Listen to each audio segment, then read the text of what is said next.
Check the mic and make sure it sound right, boys.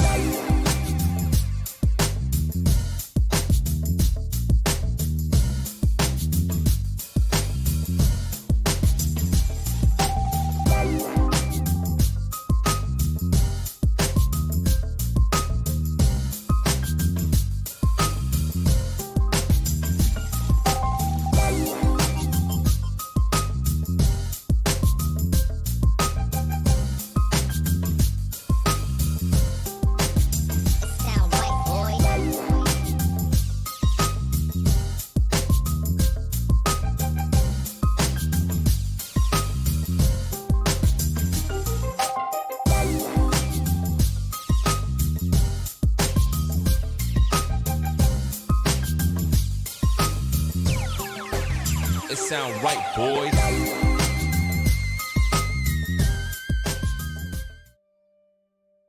Bror Fredrik coming at you again from the studio. How's everyone's day so far? Figured it's Friday. We'll relax, do a little AMA, which for those uninitiated means ask me anything.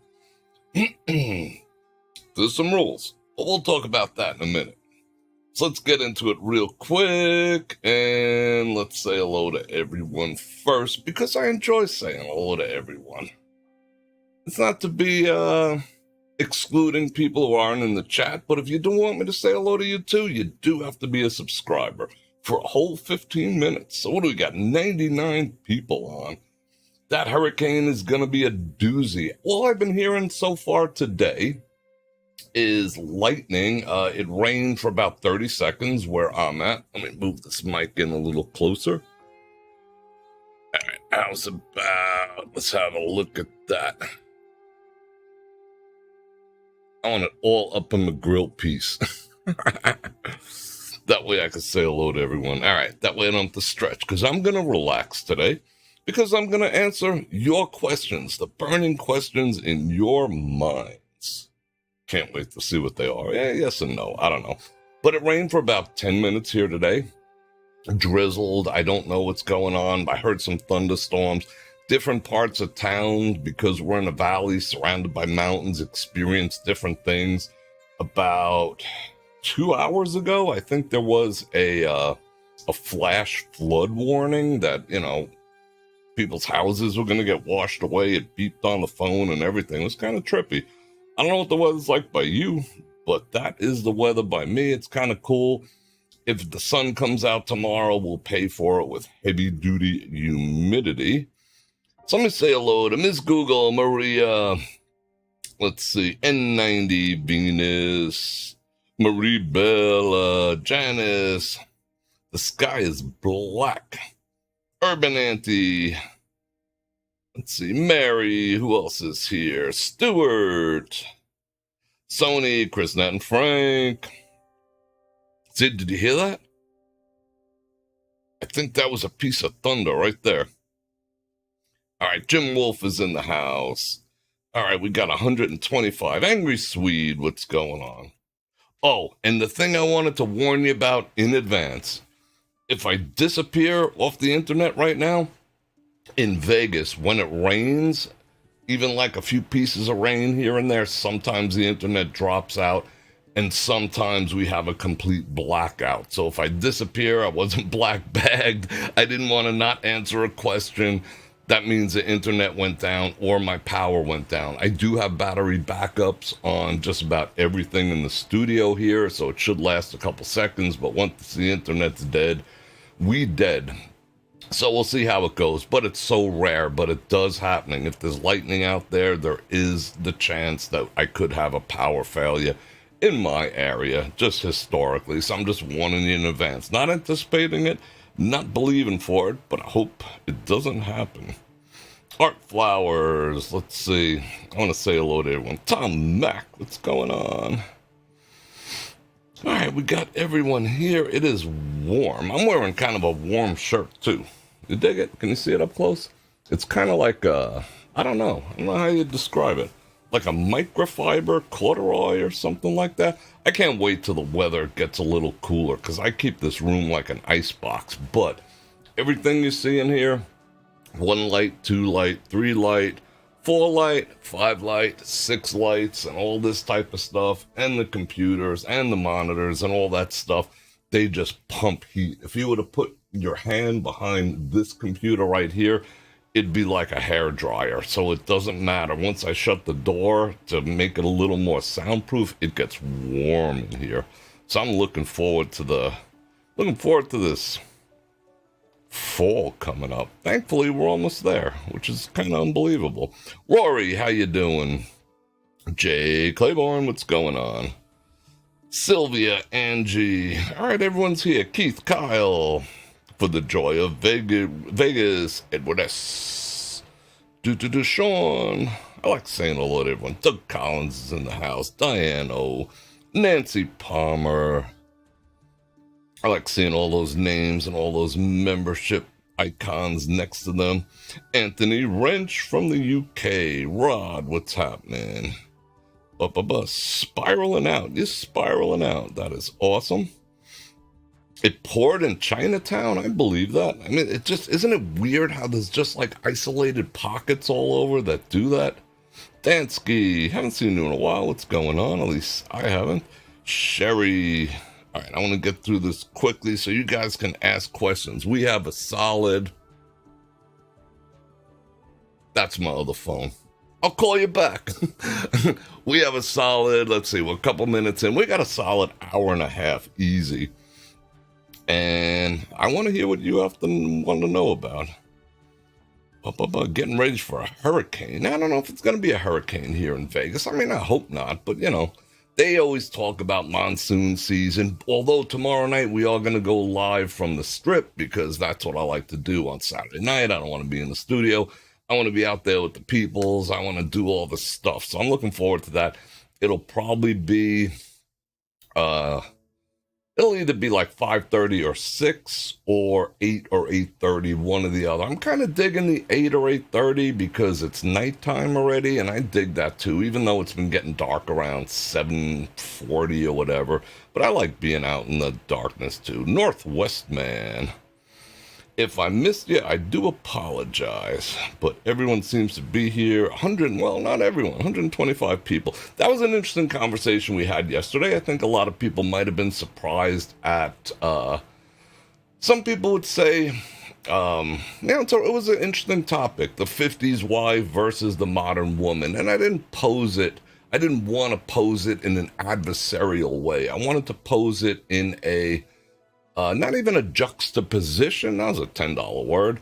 I wanted to see the comparison and what people thought, and I didn't get a whole lot of feedback because, quite frankly, not a whole lot of people watched it, and I'm okay with that. Personally, if you're going to ask me what my favorite live stream, especially a studio live stream, ever was, it was yesterday, because I got to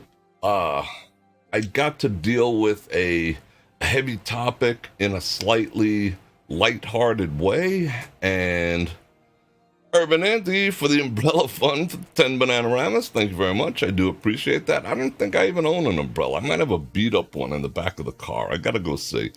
Do I mind when people stop and say hello on the Strip? No, I don't. I actually enjoy that, you know? I mean, some people I it's just like anything else. Some people I tend to engage with a little more. Some people might misinterpret some of the people I engage with differently because I might know them already. So it might be a little different interaction than this, the standard hello, how you doing, and hugs and whatever. But I like meeting everyone. So some people I'm meeting for the first time. Some people I've known since I started the channel. So there is a little bit of a difference when you see me interacting with people that just walk up off the Strip. Steve with the 5 virtuoso level. Bananaramas. Thank you very much, bro. That is very virtuoso of you. So virtuoso. You guys are cool. But I got to talk about that in I thought, to the best of my ability as a man outside of the female experience, I thought I dealt with that in a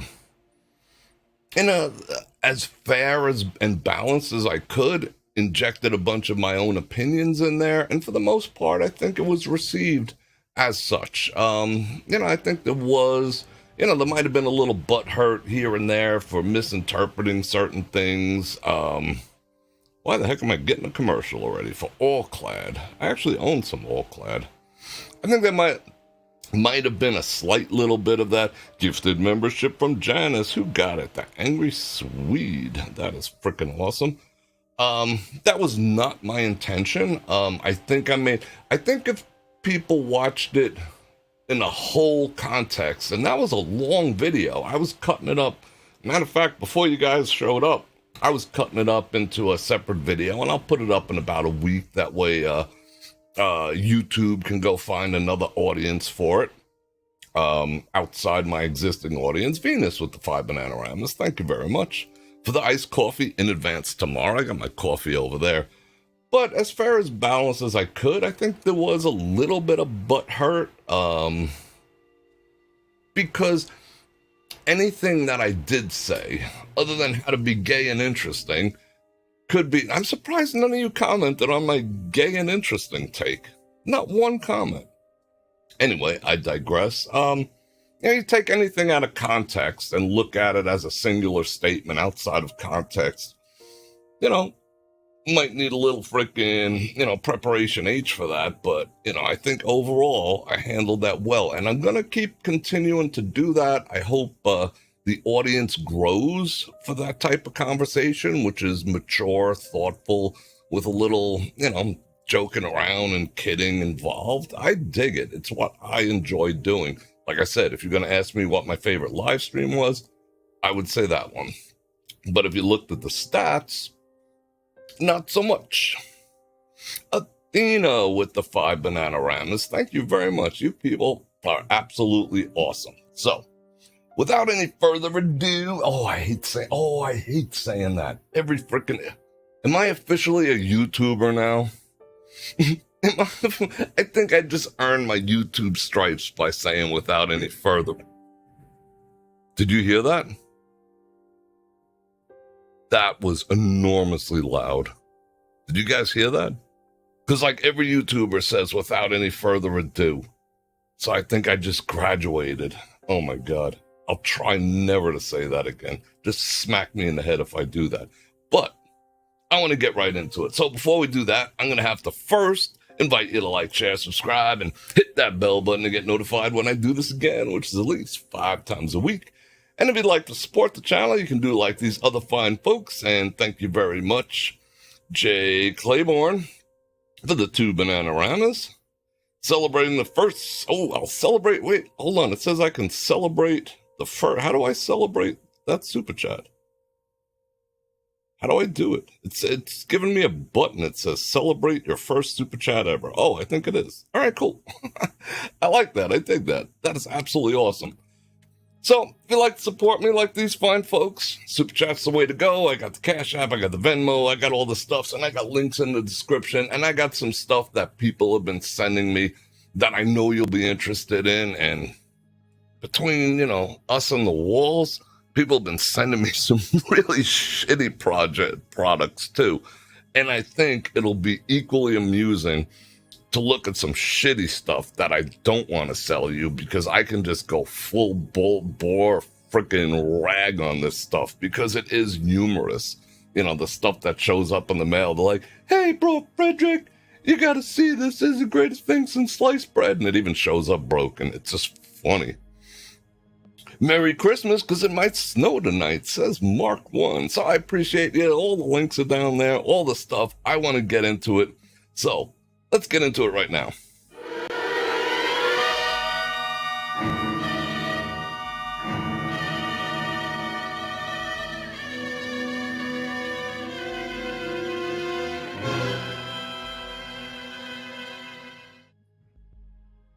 As you can see, we're in Ask Me Anything. Maybe I'll make it a regular segment on Friday. Let's see how this goes. I am hoping, toss up some blessings right now, that the power is not going to go down, because I hear that lightning that way, and I counted the seconds. It's like 2 miles that way. So the closer it gets, just power. All right, let me drop some ground rules first. It's an Ask Me Anything, almost. It's an AMAA. Ask me almost anything. All right. Let's see. All right. Oh, Maria, I'm going to answer that in a second. Okay. Hold the question for a second. Let me just get some ground rules established here. I will answer any. You want to talk about Vegas? We'll talk about Vegas. You want to talk about health? You want to talk about working out? You want to talk about the price of tea in China? We'll talk about it. You want to talk about me? You get to ask me personal questions to a degree. I will talk about context of my relationships and interactions with other people, but without personal details, because I do not want, as many as you people out there love me, there's also ne'er-do-wells out there who can't wait to, take little shots at me, and I'm not going to expose the people around me to that. So that's just is what it is. Don't ask creepy questions, obviously. I mean, if you want to know straight off the bat, boxers or briefs, let's just eliminate that one. Brazilians, yo. Okay. But no creepy questions. I don't think we have to be too heavily censored here about things like that. But I'll answer just about anything. I'm not going to give you my social security number, my address, none of that type of stuff. But ask away. I'm going to pick questions that come up. I'm looking at my chat right now. Obviously, ones attached to Super Chat are going to catch my attention, and I will definitely answer those first. That's just a given. That's not to be a D or anything. That's just courtesy to those who want to Super Chat questions.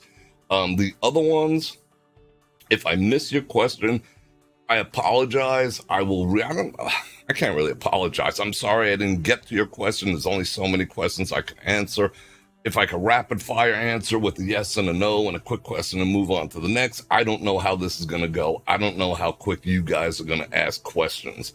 So this is a first time for me. So I did it on the radio show, but a first time ever doing it on a live stream. I think we did it on an after dark, but in a less organized fashion. So I'm kind of excited to do this and be transparent as I possibly can, but don't get silly. I'll answer the questions that add benefit, personal gratification be damned, but you get what I'm saying. I don't think I have to overthink the whole thing. All right. So here we go. Maria asked the first question. Have I ever been in the military? You have a military presence about you. Reserves. Like some I'll just do quickly. Yeah, I'm not going to if you want to get into the whole big backstory about it, remind me, because this I could talk about for 2 hours. So the answer is yes, little stint in the reserves. All right, now, bring them on. Yeah, in other words, Janice is right. Don't be a D. Interesting opinion. Snipped or woman's tubes tied? Interesting opinion. A man snipped or getting a woman's tubes tied. That's kind of up to the individual. Me, myself, personally, I'm not looking to bring, little Vikings into this world. So, I just haven't done that. I don't know what the long-term health effects of having your tubes tied or having the snippities done, but if it wasn't for modern day contraception, I'd probably freaking consider it. And I think a lot of women should too, instead of destroying their hormones. Did I ever wheelie on any of my streets in a dirt bike? I've never owned a dirt bike, but I've had a mini bike, with the lawnmower engine on it and whatnot. And I have done wheelies on that. And I have done wheelies on both my KZ 750 that was bored out to an 810 and my GSXR 1100 that was bored out to a 1205. Those are just wheelie. You couldn't help but wheelie on those two bikes. And Carolyn, cheers with the 5 banana ratters. Thank you. What town? Okay, I'm not going to give extremely. I can't allow myself to be profiled or pinned down. What town in Long Island are you from? you know, you know what I'm saying? It's a little unsafe to be doing things like that. I wasn't born on Long Island. I was born in Brooklyn, moved to Queens. The last place I lived on Long Island was actually Nassau County. So that's that part of town. I would love to tell you. I mean, if we sat down, I would tell you, but I'm not going to publicize that. My biggest pet peeve, I don't know if I have a biggest one. Wow, that's an interesting question. My biggest one. This is my bigness. I would have to say, I don't know if it's my biggest. I got a lot of pet peeves. I don't know if one takes precedent over the other, but people who don't keep their word. That is a freaking pet peeve that drives me crazy. And people who blame others, people who make apologies like, I'm sorry your feelings were hurt when I said that. That's a freaking pet peeve and a half. And people who are controlling are kind of like my pet peeves too. Let's see. What's the question? What's with the beard? Is that a question? I like it. Chicks dig it. I don't know. I don't know what I have to respond to that. When is the next handout of the homeless? That is a good question. When it cools off a little bit, so I'd say like a week or two, I will go out there. I do it every day, every single day. Well, if I am out, I carry around stuff in the car all the time to distribute. I have like at least 20, 30 dignity bags in the car.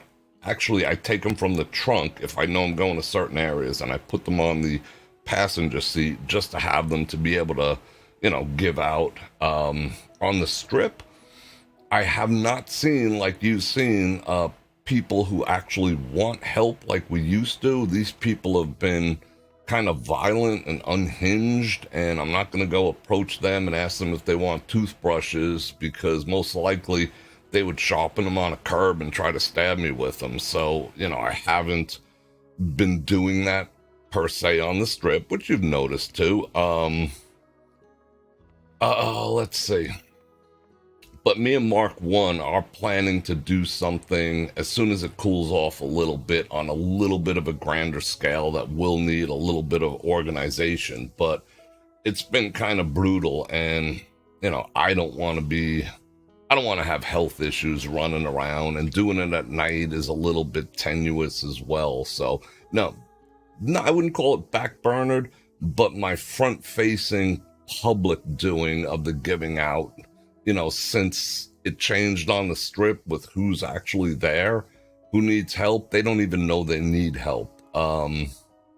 It's still a daily thing, but as the weather cools off, we'll hit it hard again. That is my word. If I could live anywhere in the world, where would I live? I would have to split that in two. I would have to say Lake Tahoe and Florida. I'm not exactly, no, I would say three. I'd have to split into three. I love Connecticut. Connecticut has a place in my heart. I love Connecticut. I love Lake Tahoe, but I cannot tolerate 20-foot snow drifts year round. I mean, I'm Viking, but I still need to leave the house once in a while. And I would do Florida. So I would be like tri-coastal, given a choice. If I just was allowed to pick one, I would just say Lake Tahoe, and I would deal with the snow. If I had to pick a country, I would say Austria or Sweden. No, not Sweden. I'm sorry. My people are from Sweden. I would say Switzerland. And Chris, Nat, and Frank, have I seen the Oliver Anthony song? It's a banger. Yes, I have. And I've seen a ton of commentary on it too. And I agree. It's a good song. It's a badass song. I don't know what his tolerance is for copyright claims. I might do a little commentary on it and upload it as a private video, leave it up for a day, see if it gets spanked. I want to see, how tolerant his people are. But that is a song worth talking about, and I appreciate that. Super chat.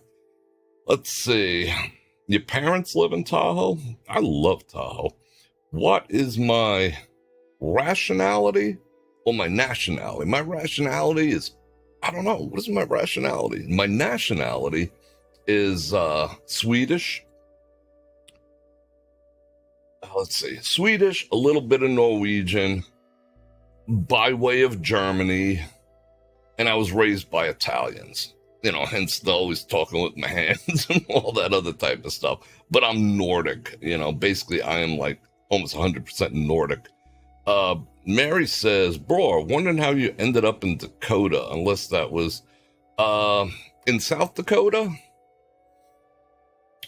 I knew some people down there who one raised bucking horses, and the other people lived on a res. They lived on the Lakota res, and I was invited down there, and I just loved it. I thought it was awesome, but I also did, if this bothers people, it is what. It did a ton of hunting in South Dakota. I mean, there's just land, and the farmers and the cattlemen and the ranchers just welcome you there to varmint hunt. Basically pest control, which is, like badgers. And some people will hunt, shooting and hunting the foxes and coyotes and whatever. I know coyote hunting's a big deal, but I just, they're too much like dogs. I'd hang out with them. I know they're devastating to, cattle populations and prairie dogs. And, I took a few antelope, took some deer, took elk, that was basically it. And I made a lot of friends and acquaintances, and I knew some people at the military base there too. So I was I knew people there, made it home, been out to Sturgis a few times back when I used to ride and stuff like that. So yeah, good question.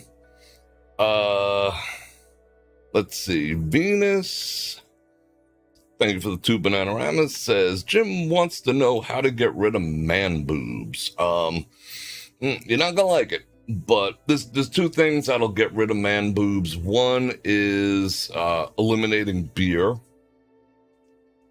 Man boobs predominantly start growing with beer. The second thing is get your hormones checked. Make sure your test is where it needs to be for your age group, because as we age, our testosterone lowers, but your estrogen always stays the same. Your estrogen does not lower as you get. So as the hormone imbalance takes place, estrogen, kicks in and can give you the man boobs. So go get checked.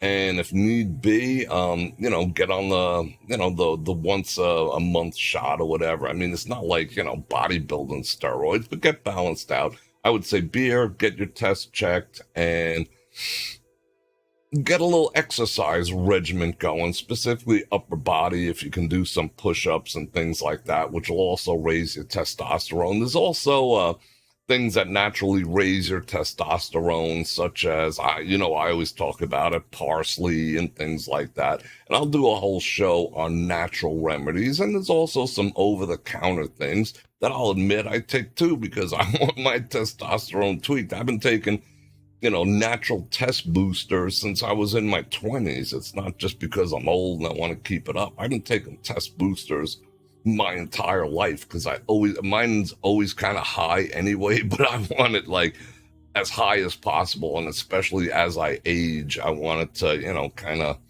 keep up with me, because I want to keep active. But that's a good question. But again, beer, get checked, over the counter stuff. Remind me, I'll do a whole segment on natural remedies, because that's where they're coming from. They're fat deposits that sit around your nipples that cause man boob activities. And, that has to be addressed a certain way. Sometimes it's hormonal, sometimes it's inactivity. That's something we need to talk about. Yeah, I know. Well, like, that's what I'm saying. I could say, don't drink beer till the cows come home, because they'll give you man boobs. But, guys will still be like, but it's manly to drink beer. What are you talking about? You got to figure it out for yourselves. Let's see. Peppino. Growing Growing up, Bror Fredrik, who is my celebrity crush and who is the hottest celebrity right now? Wow, that's a tough one. I don't have a celebrity crush as of now because I just simply do not watch TV. I don't have time, so I wouldn't know half these people, if I tripped over them, to be perfectly honest. But as a kid, I would say Gina Gershon and what's her name? With the voice? I spoke about her yesterday. Gina Gershon, and she was a poker player. Why am I screwing that up? Oh, you listening, Gina Gershon? What's up, girl? Gina Gershon and Jennifer Tilly. I saw the movie Bound. It's kind of hot. I saw the movie Bound with the two of them in that, and I was just like, Gina Gershon just has those cat-like features. She looks like almost like anime level cat-like features that, yeah, Jennifer Gershon works. Yeah, Bound was a good movie, and that kind of, yeah, Jennifer Tilly. Have you ever met another Bror? Only, I met one on a trip to Germany, and I used to have a lot of friends in Denmark, and I used to go to Denmark. I used to go to Copenhagen and Aarhus a lot. Well, I wouldn't say a lot. And the island of Sardinia, which there's a lot of Danish people there too. And yeah, you kind of trip over Brors over there. It's like a lot of Bror level stuff. Bror in a Scandinavian country, at least, 20, I don't know about now, but 20, 30 years ago, it was like Bob, Frank, Jim, the common names we have here. Let's see, what else? Keep them coming. When you were a kid, it was all about the Sandra Bullocks. Yeah, Jennifer Tilly. I mean, I was mentioning her yesterday when in that thing with the GGNYC, when I was talking about 50s housewives, one of the advice to the 50s housewife was to maintain a feminine voice. It's like, do you have to tell a guy that, rocking a deep voice is sexy? No. But if you tell a woman rock a feminine voice, what do you mean? I don't know. I don't know why that takes place, but when guys hear Jennifer Tilly type voices, we just stop in our tracks. It just turns our freaking brains into mush. We just go, and we become like, even if we don't see, if we're not looking at the body, if they put it over a PA system, like we're in Grand Central Station, we got our briefcases, we're heading off to work, and they suddenly started playing Jennifer Tilly's voice, hey, your dinner's ready. Do you need your slippers? And we'd be just like, yes, I do need my slippers. Thank you, Jennifer. It's just something about it. It's a funny thing. Anyway. Yeah, more thumbs up. Favorite cigar brand? That would have to be Arturo Fuente. I love me some Arturo Fuentes. Those are my favorite. Can I talk about the last fist fight I was in? What are your thoughts living in Green Valley? What are your thoughts living in Green Valley and the Green Valley Casino? I wouldn't say it was my cup of tea. I'm not like a huge fan of that. It's like not Vegas. It's it's not Vegasy. It's like it's sort of like it has a feel. I don't know. The area is like, I can't even describe it, like the casino areas in California. Not my favorite area or places. If I wanted to live here and not be part of the Vegas nightlife and such, I might pick Green Valley, but I don't know. It just never enthused me all that much. Ryan Reynolds is too old for you, but he's way hot. Interesting. Can we set up Bror Fredrik with Jennifer? Jennifer lives here too. What up, girl? Let's see. Did you get the question? No, I did not get the question you sent on Facebook, unfortunately. I've been like running like a freak all day, but I will catch up with it. Art says, can you talk about a fist fight you were in? That's a long story. I've been in so many. It's this nose I didn't pop out of my mom's with this nose, you know. This nose has been punched so many times it's ridiculous. But let me see. I'll just talk about one. Me and Sinbad got into a fist fight at Caesar's Palace in front of Cleopatra, right under her boobs. You know, because he was like, I was under the impression, lawyers, let's do this right. I got the impression that he might have been like, you know, stepping out of place, you know, with my female companion. And we went at it for like 2.2 seconds before like two entourages jumped in. Back then I used to roll with my own. So yeah, that was an interesting one.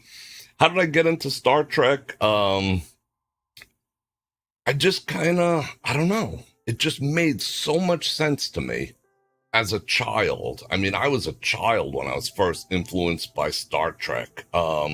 People would say that it's very woke and, oh, diversity, blah, blah, blah. But that was the culture I was brought up in anyway. I mean, color didn't matter in New York. Does that make people's heads explode? Didn't care. You were yellow, you were brown, you were white, you were black, you were red. Nobody gave a flying F, you know, when I was coming up.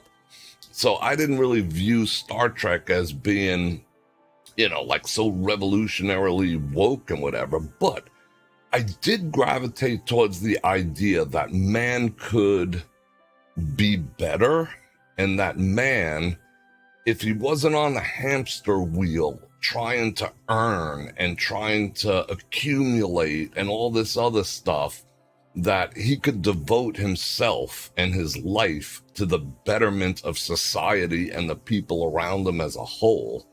And that it's still kind of my thing now. And how that evolved in Star Trek was the second they invented the replicator.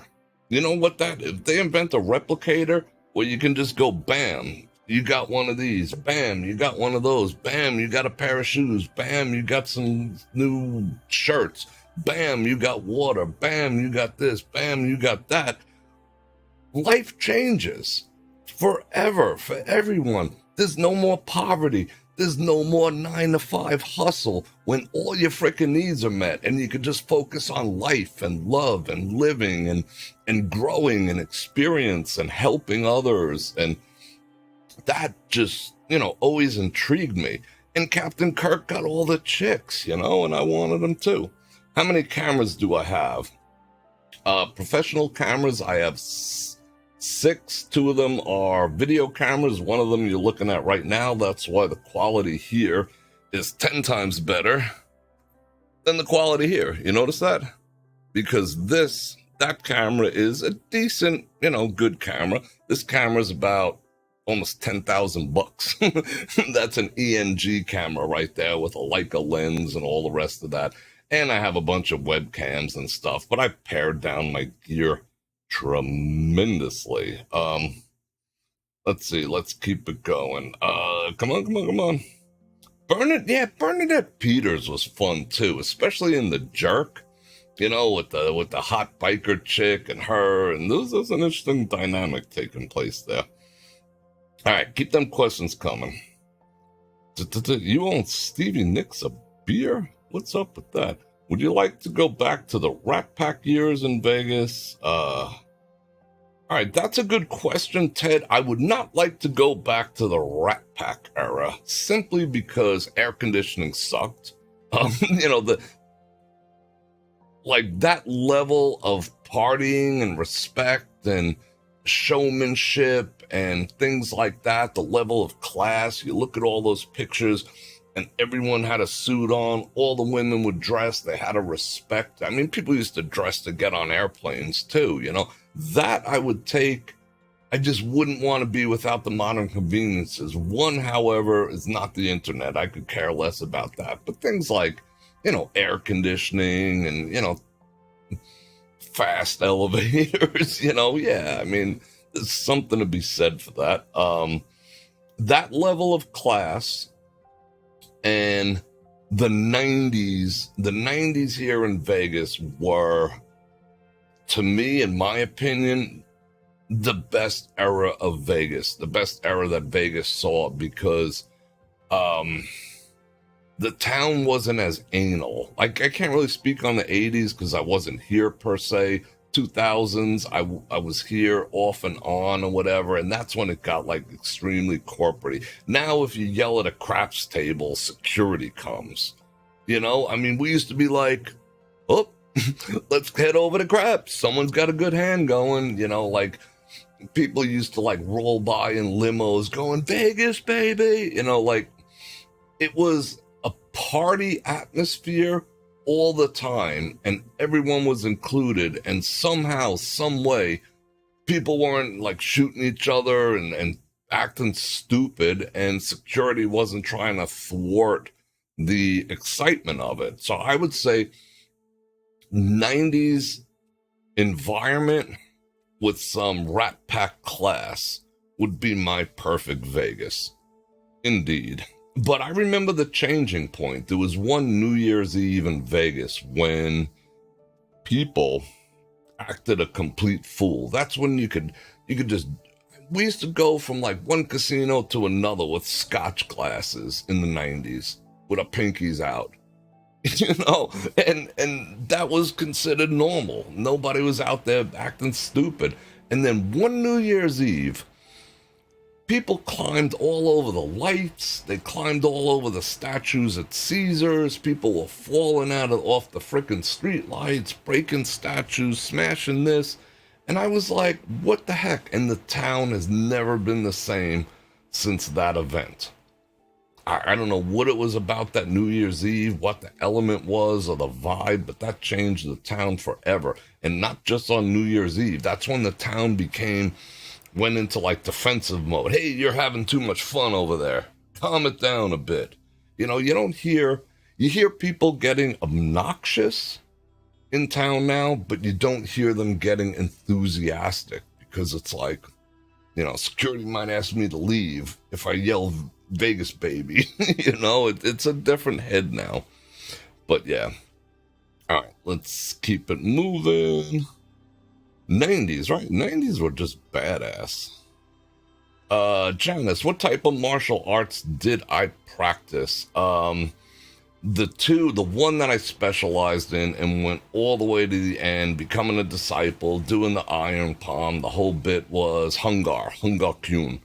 And I went to the utmost with that, all the forms, all the training, ended up discipling to someone who was a direct descendant of Wang Fei Hung, who basically was the grandfather of, Hung Gok Kyun and the hard work fist, for all intents and purposes. I had my specialties in certain weaponology and what have you, but I also practiced Wing Chun, which I always felt like, wasn't my cup of tea, poking people in the eyeballs. I'd rather just bash them in the head, but they say that a good blend of those. But I've also practiced Choi Lafoot, Southern Praying Mantis, Northern Praying Mantis, Bak Mei, Bagua, and a couple others I dabbled in. Never like the MMA type stuff. But I was, and I still consider myself a Hungar practitioner, and Wing Chun as like my associate's degree. And I did fight, and I won the Wang Fei Hung, which was Hungar tournaments. The first 2 years, I won the 3 years in my weight class or whatever, because I had, like, the first one was a freaking shit show, like the first Ultimate Fighter. It didn't really matter. Won that one. First white guy, first Guilo. Second time, first Guilo. Third one, there's a bunch of Guilos. But yeah, that's my history with that. Come on, keep them coming. We got plenty of time. I want to answer all the questions. I think F1 will not be as big as they hope for. Yeah, tickets are overpriced and stupid. Whatchamacallit, Ellis Island just announced that they're gonna set up some bleachers and charge people $10,000 a piece, believe it or not. That's kind of funny. So yeah. What is the best part of being a guy in this world, and what is the downside of being a guy in this world? Whoa, that's an intense question. Best part of being a guy in this world. Wow. I never thought about it. Let me see. What's the best part of being a guy? What's the worst part? The downside of being a guy in this world?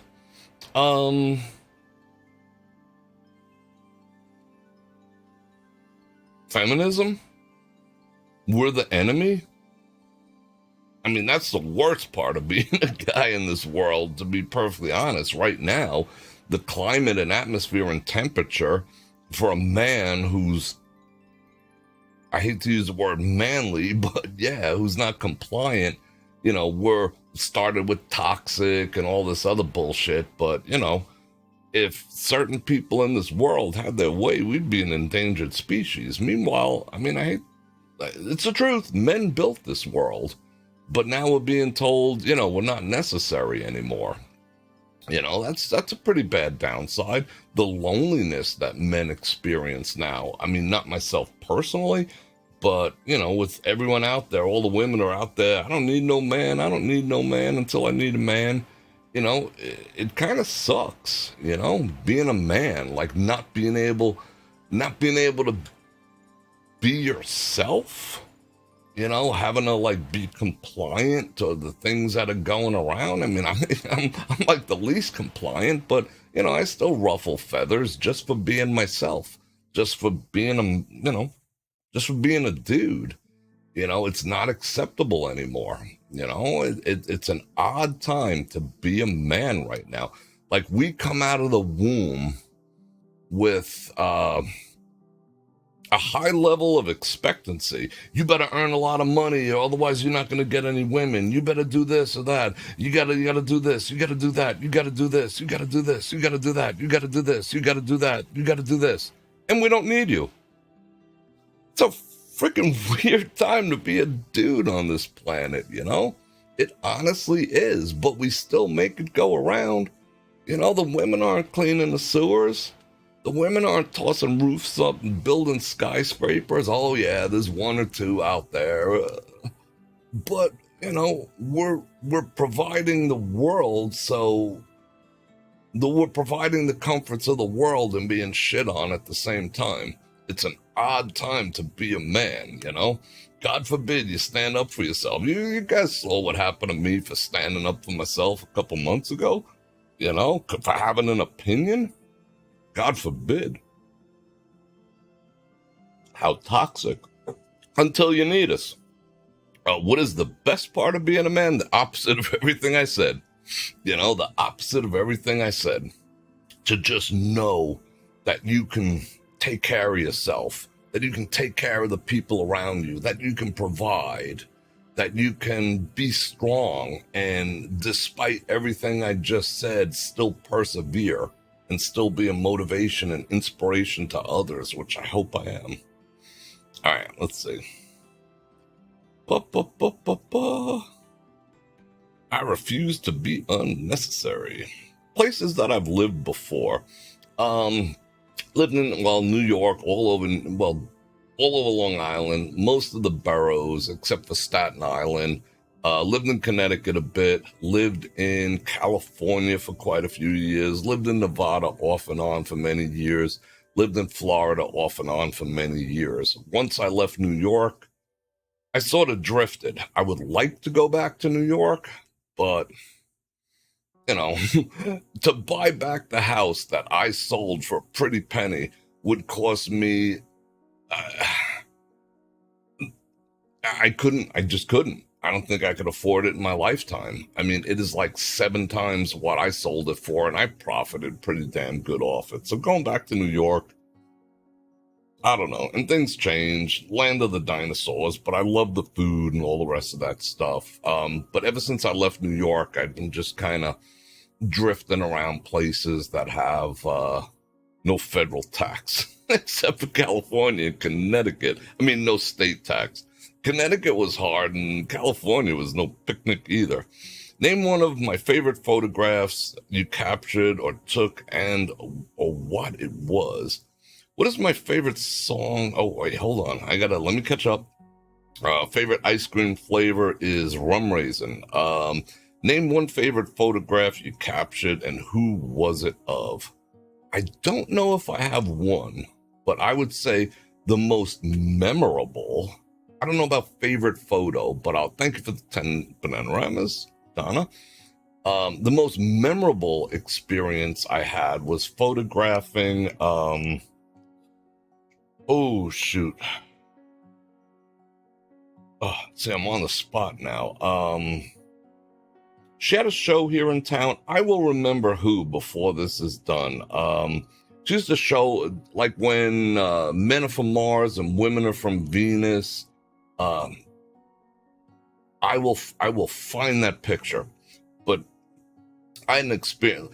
Okay, let me lay the groundwork. I can't remember her name off the top of my head, but we took about 10,000 poker chips and dumped them into a kiddie pool. And I photographed from above, made like a plank, and we spent an entire day forming the poker chips around her naked body, and it had nothing to do with whether she was naked or not.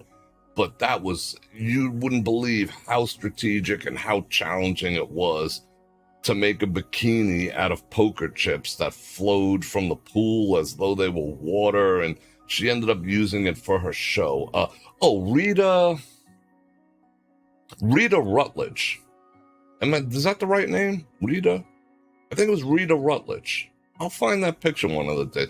As far as experiences go, doing that, and my other experiences, I'll bring it back to Vegas here, was photographing Siegfried and Roy with their tigers.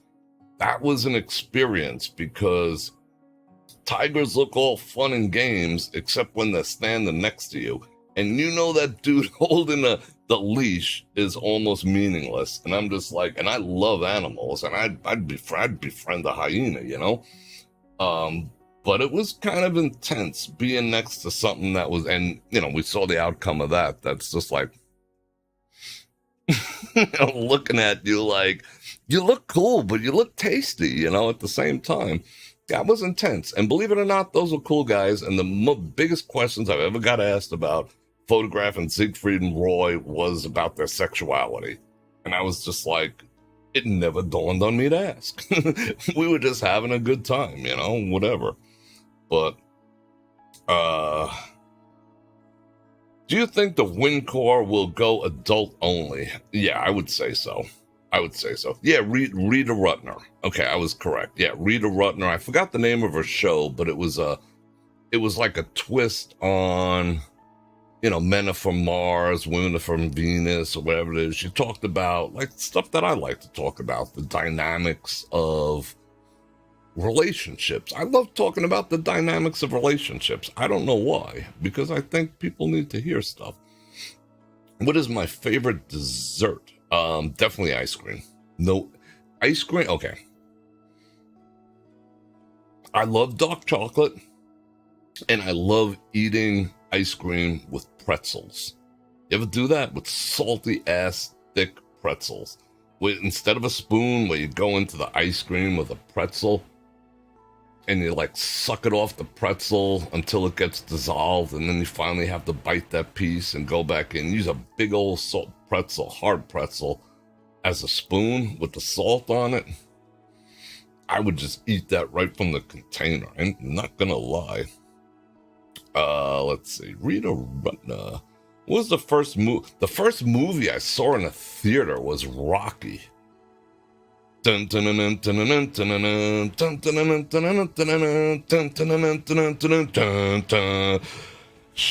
I was sneaking out. I'm like dating myself, but I was a kid. I was sneaking out and going into the fridge at night and finding a glass, and I was cracking raw eggs into that glass, all making a mess all over the floor, over the kitchen. I was like 4, and I was drinking the raw eggs because Rocky did it in that movie, and I was punching. I put my pillows, and I was punching my pillows, and go Rocky, go! Yeah, that was my first thing I ever seen in a movie. Was Rocky. That was fun. Yeah, it is totally yummy. All right, yeah, Rita Rutner was hilarious, and she was like that. I mean, okay, sometimes I keep the persona up, even when I'm not like live streaming, because, people expect me to be gregarious and, what up, but sometimes I just feel like chilling, like, yeah, what's up? How you doing? So that's, sometimes I just want to chill and whatever. But Rita Rutner, I don't know whether she was keeping up the tempo because it was an expectation, but she was just as much fun. Like, she was fun. As weird as that experience, photographing her in a bathtub full of poker chips, she was like, she had us cracking up the entire time.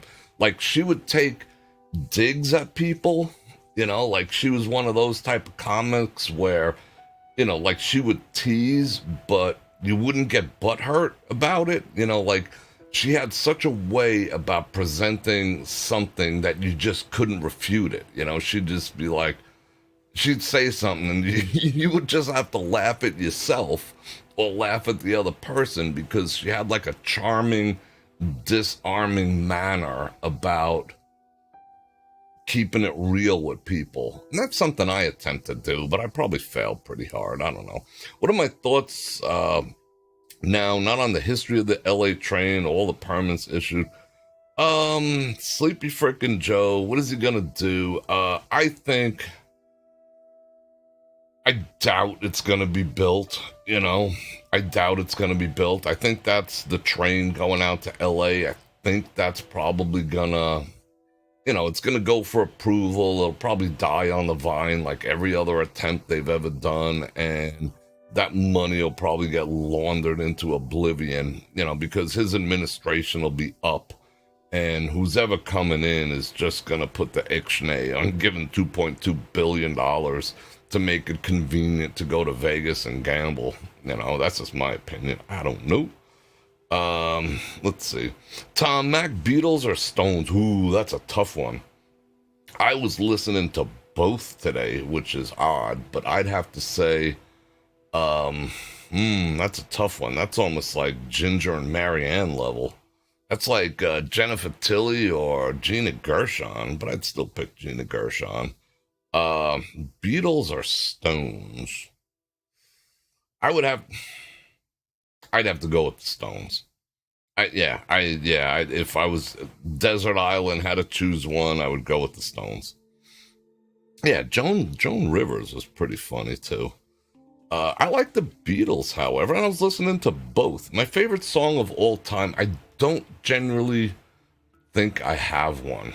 I have a playlist, favorite song that I can listen to over and over and over and over repetitively, I don't know if that makes it a favorite, would be Disturbed, Sound of Silence. There's just something about that song that just, stirs me right from my loins straight up. I mean, that's a deep, deep song. Sometimes it even though it's not an emotional song, like, it's not talking about puppies dying or anything, but sometimes I get choked up listening to that song. It just hits a little different. And I could leave that on repeat for hours. But the rest of it, all my favorite songs, my musical taste is so eclectic. I mean, I could have like a playlist that's Disturbed, Linkin Park, Biggie, Frank Sinatra, Sinead O'Connor, Sade. I mean, I am like musically, and then some Willie Nelson. Musically, I'm like so all over the place with, what I enjoy to listen to, that I don't think I can pick a favorite. One that I just can play and just put on a loop is, for some reason, that Disturbed song. It's haunting AF. It is freaking haunting. Sleepy Joe or the Madmen or presidential. Yeah, no, well, Madmen, yeah, but yeah, it's gonna be interesting. They're turning into all birds of the same feather. Steely Dan, here comes the sun. Here comes the sun. I see. One of my favorite memes during the pandemic was uh, "Disturbed man is down with the illness," something like that. And I posted that on my Facebook group, and people freaked out. They're like, "He's not wearing a mask. What are you posting him for?" And I was just like, it's the dude from Disturbed, and one of his songs is "Down with the Sickness." People like getting butthurt. I call it walking around. Oh, shit, I forgot all about my coffee. When you guys remind me. We got time. Keep these questions coming. I forgot all about my coffee. Cheers. Let's see if it's still hot. Well, it's on the burner. It burns my hand, but it's okay at keeping coffee warm. Let's see. People go out of their way to be butthurt. I call it looking for Legos. There's people out there in bare feet looking for Legos to step on. They're just like, I need my feelings hurt. Oh, shit. Oops. I made a mess. Hold on. Damn. Embarrassing. No, it's not embarrassing. It's freaking life. What up?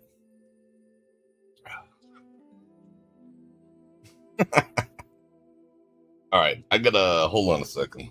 Give me 1 second to find something I'm gonna have to bite the bullet, yo. Not to use my shirt tail. I got coffee on my phone. Yeah, people like look around trying to find shit to offend themselves. To me, it's weird. It is absolutely freaking weird. Do I like Brazilian jazz? I don't know. I will have to look into Brazilian jazz. I do like jazz. I don't like that modern fusion, like it's just too much for my brain. Everyone's like everything's off tempo, and people like they claim they like it because it's cool to like it, but they don't like it. Like that jazz I don't like. Like Miles Davis level stuff. Yeah, I can get down with that all day. But I will look into Brazilian jazz. Thanks for the heads up. Speaking of coffee, what is my favorite roast? I like dark blends. Right now, I am, speaking of Sylvia, this is Lavazzo from Italy, from Sylvia, and I'm enjoying that right now. And I also like the coffee of my people, which is Chevalier, and that's a Swedish brand, and that's dark roast. I like dark roast all the time. I drink dark roast coffee like a half hour before I go to bed. I'm good.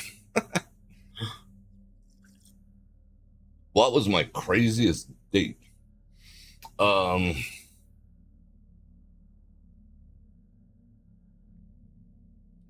getting a little close. What was my craziest date? I don't know. I don't want to see my craziest date.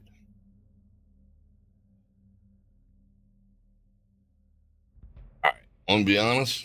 What was my craziest date? That's a good question. Okay, I'll tell you one of my craziest dates, right?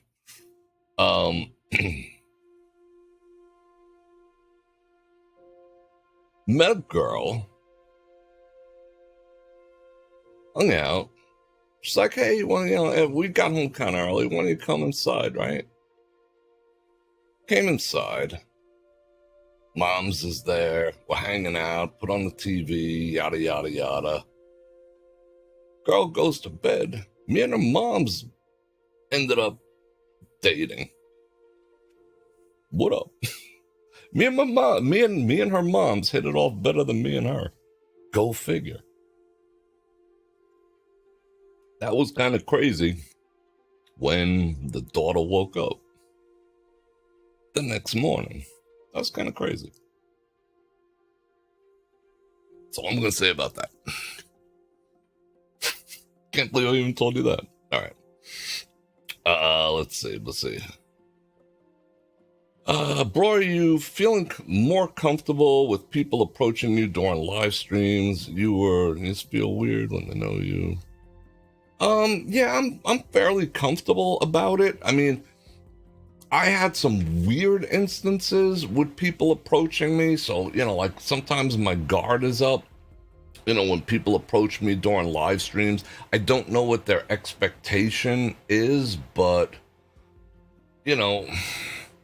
in the beginning, yeah, it was a little uncomfortable because, I didn't know what people expected from me and whatever. And I think in the beginning, when our group was very small, I think there was a higher level of expectation with me. Like I had to entertain, like afterwards or before or during. And, that I just didn't know what the expectation level was. So, that sometimes became a little uncomfortable. But right now, and it was a little embarrassing too, because to me, I'm just me, even when I was doing the radio show and I've spoken, not like that, you haven't, bro. I've spoken in rooms of, up to like 2,000 people. I've introduced, I've introduced, big names, come on stage, James Brown and stuff like that, who are like, yeah, those are celebrities. I'm just some freaking guy. But, I just still to this day, I don't care if I had 100,000 viewers, what do I have, 22.6 now or something like that? I'm just a guy. In my mind, I'm just a guy. And I like when people treat me like that. But I also am extraordinarily complimented when people come up to me. You don't know, like that is extraordinary. I'm not like, F these people. I got better shit to do. Sometimes if you perceive uncomfortability in my countenance when I'm, interacting with someone, is because I'm just like flawed and extraordinarily blessed, humbled, and appreciative, that people love me who don't actually know me. They love me for, what I've done and my body of whatever, or my personality, or whatever the case may be. It's extraordinarily humbling. Sometimes afterwards I'm just like, wow, to know that I have an impact and I touch other people's lives as much as you guys sometimes touch me. It's a big deal, so I'm coming to grips with that. Let's see. I'll take you disappearing forever for $1. Let's see. What else are we talking about here? That seems to be more as. Is that accurate? You guys seeing more ads? I've seen 2 so far, and we've been on. My clock's over there. That's why I'm looking. We've been on an hour and 20 minutes. I've seen 2 so far. Are you guys seeing more? If there is, I will. I'll deal with it.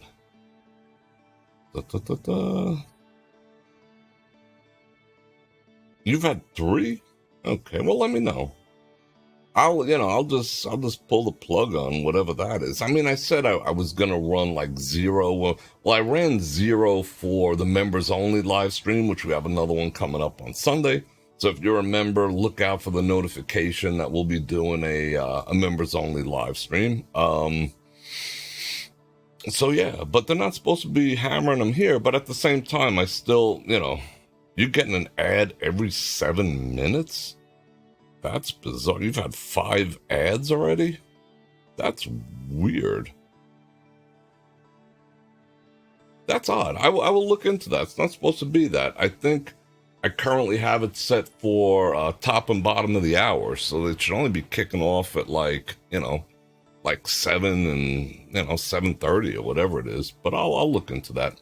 I really would like to do none, but if you notice, there currently right now is 145 people, as it maybe grows, or maybe I'm doing the opposite. I don't know. I got to think that whole thing through, the whole ad scenario. Have I ever gone through? I have never, ever been to New Orleans in my entire life. I would like to go. I think I personally get a little, like I'm not into, how would I say? All right, I'll articulate my feeling about New Orleans, why I was never like, yeah, I got to go to New Orleans. Because, I mean, I don't want to offend anyone, but, how would I say?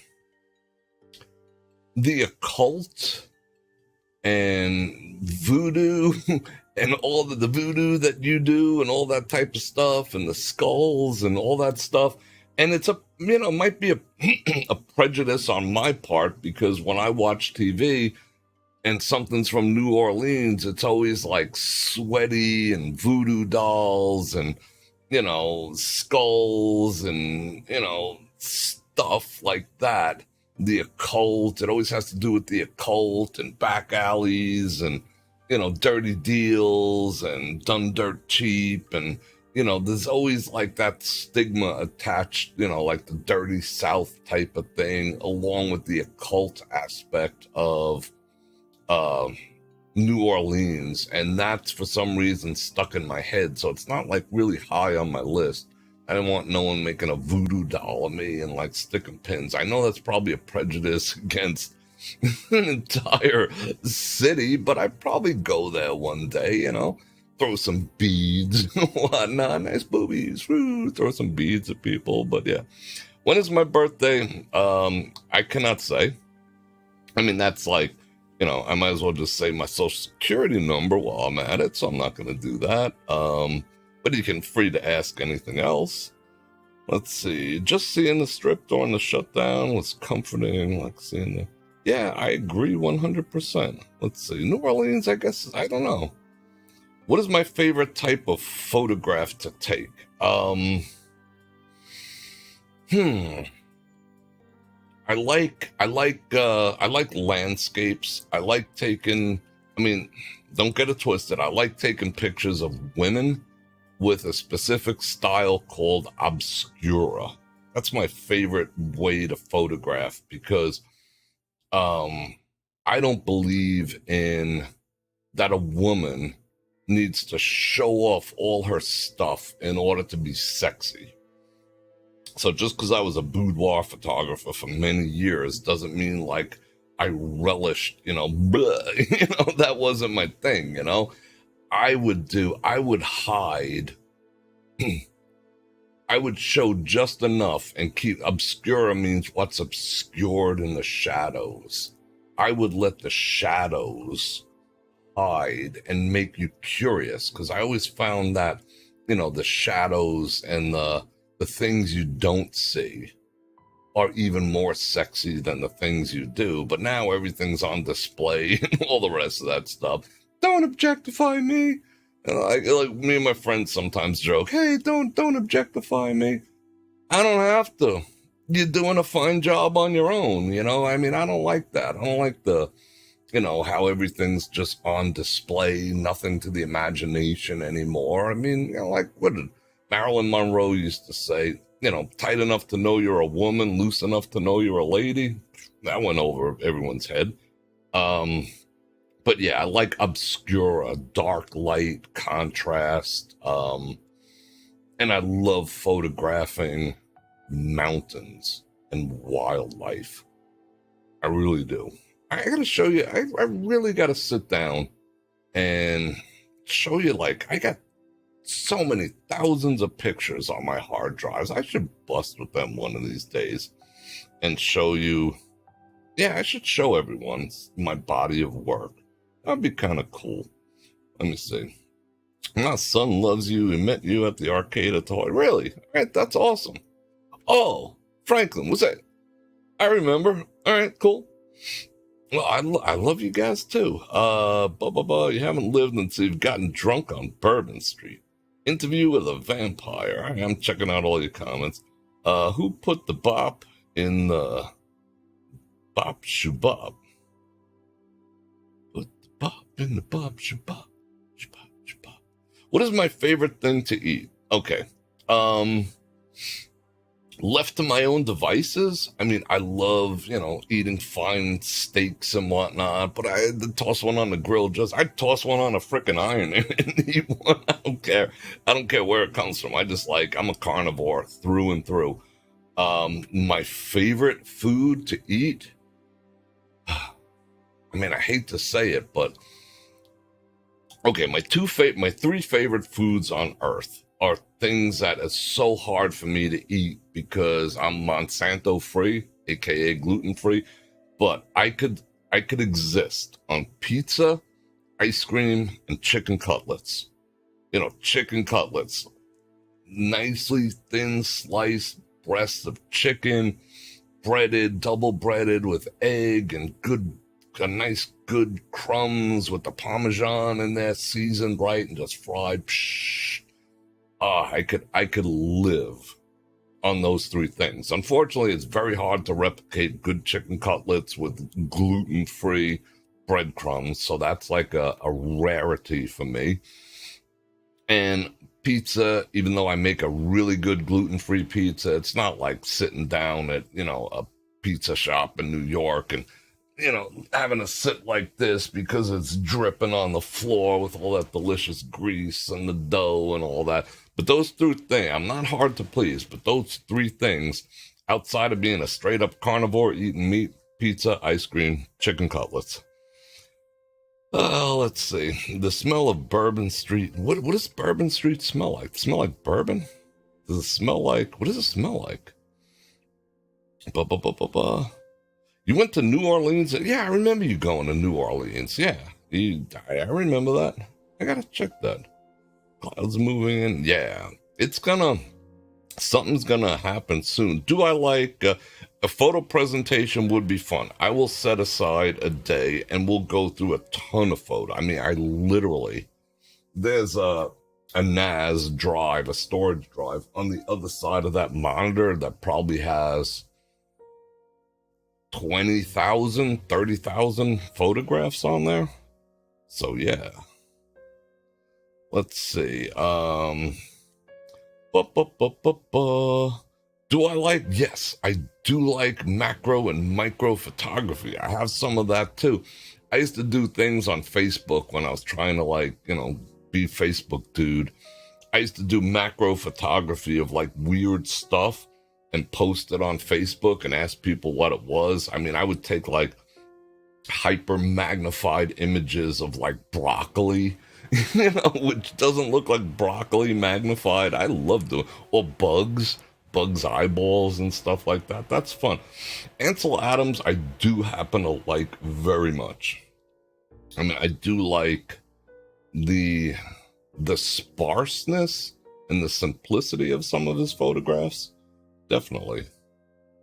Let's see. That would be great. Yeah, that would be a great studio live stream. Best mountain air ever. Those three work for you. Yeah, the grease is the best part of a good pizza. Jeez. And if you're from New York, GGNYC, you know how you do it, right? Especially you ladies, you gotta lean extra far because of that activities. But yeah, you got this going on because it's dripping down there. You gotta fold it in half and all that. Damn, I hit that hard. The first slice is just bite. You burn the roof of your mouth, and then it's all smooth. Going into a pizza place, and you could smell the oregano from all those shakers that are out there with the oregano on there. God, I miss that. Have I ever played at Topgolf? Yes, I have. That was a fun experience. I got photographs of that too. I took photographs. Actually, I did a photo shoot for Topgolf here in Las Vegas. And when I was done, they were just like, you want to hang out? Go ahead, hit balls and whatnot. It was fun. I didn't enjoy hitting, if you're into golf, hitting off the top was kind of weird because, of course, your ball's going to go a country mile. But it was fun. It was fun. But the pool was fun, too. Just checking out the activities at the pool. I got some pictures of that pool. That pool gets a little frisky, if you know what I'm saying. But yeah. Let's see.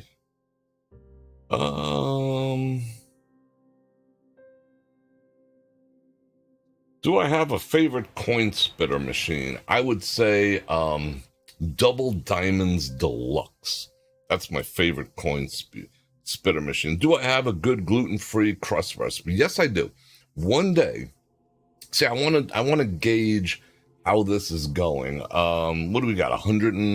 Right now it says I have 140 people here, 138. I just pissed 2 people off. Once the audience starts growing a little bit, I will, I could do like with the top, with this type of activity I got going on right now. What up? There we go. I could do all that type of stuff. I'm going to make a pizza dough right in front of you. It's simple. It's easy. It takes 10 minutes. Tastes mostly like the real deal. It just doesn't have that same type of chew, but it's pretty damn close and it's healthy.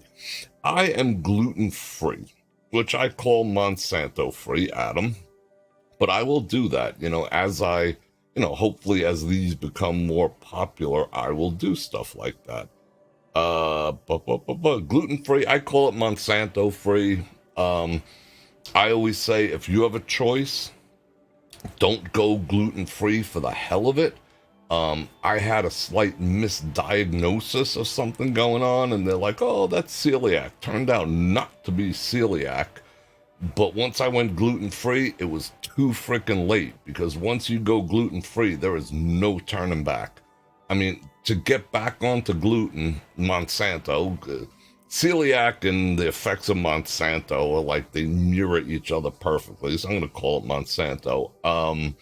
In order to get back out of being gluten-free, I'd probably have to take off like 2 weeks and just eat New York pizza and not talk to anyone, not open my door, not go to work, nothing until my body reacclimated to it. And yes, I don't have any joint soreness. There are benefits to being gluten-free, like zero leaky gut, and some gut conditions are better and things like that. But holy shit, it's a tough lifestyle when you're watching, all your friends scarf down, garlic bread at Carbone's, and you're just like, nah, I'll have another salad. Oh, and no croutons. I'm telling you, it sucks. Don't do it by choice. Unless you have a really, really good reason to go gluten-free, don't do it by choice. Trust me. You had to be. Yeah, it wasn't exactly. Da-da-da-da. You found a Chinese food place that had GF food? That is unbelievable. Oh, I'm forgetting about my coffee here. You can't have dairy? Well, dairy isn't that good for you, but how do you live without, I don't know how I'd live without cheese. I love me some cheese. I scarfed cheese. I scarfed 3 plates of pepperoni chips last night.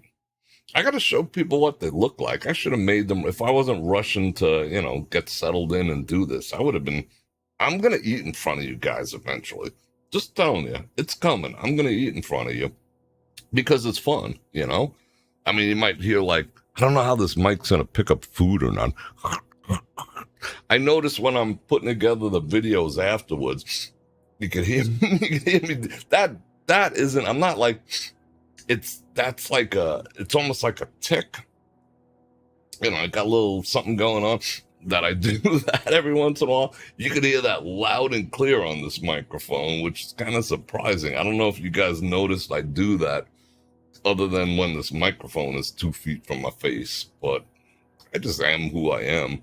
But it's not a boogies thing. It's just it's just a tick, but I'm going to eat in front of you, so don't worry. I'm going to drink coffee. Did you hear me slurp coffee? Milk, the only thing, lactose. Yeah, gluten-free is not a good place to be. It changes the whole course of your life, changes everything you can eat, what you want to, how you interact. It's just a pain in the ass. All the whatevers. All right, keep those questions coming. We got time. He put his DNA in his photos. That's funny. Smells like urine. What are you guys talking about over here? Vomit, pee. Let me drop some parts for you. I thought you guys were gonna ask even more. Guys haven't really. You only asked me one sensitive question so far. Donna O. I look at. Thank you very much. I appreciate that. I mean, the insides I think are doing good. The outsides, you know. I said I think I look a little different since my surgeries and whatnot. But I'm happy to be alive. You know, dying would have sucked. So yeah, I think I look all right. Thank you.